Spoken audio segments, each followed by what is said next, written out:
Georgia 4-H Science.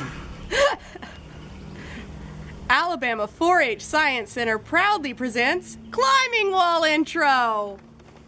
So behind me is the Alabama 4-H Science School climbing wall. There are 3 climbs on this wall. The first one to my left is considered our easiest wall.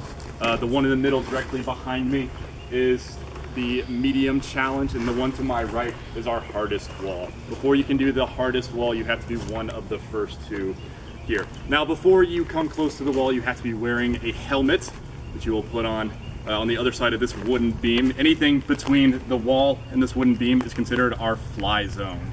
You cannot be in the fly zone unless you have a helmet.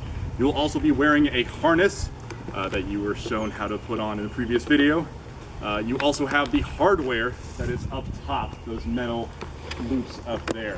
When you are climbing, you want to make sure that you do not put your hands anywhere near those. Once you get near the top, you will just hit one of the top holds, but not the metal parts up there. Another issue when you are climbing is there are metal rings on the first 2 walls. You do not want to put your fingers anywhere near those metal rings to avoid any injury. When you are climbing, there are a set of commands that you have to give and receive with your belayer. Your belayer is the person that keeps a rope attached to you so that you are safe and secure.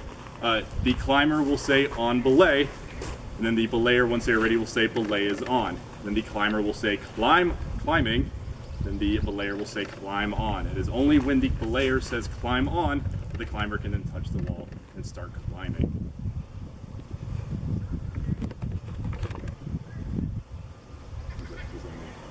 Oh, do not reach around the do not reach around the wall if you are on one of the side climbs, because there is metal back there that can pinch your hand.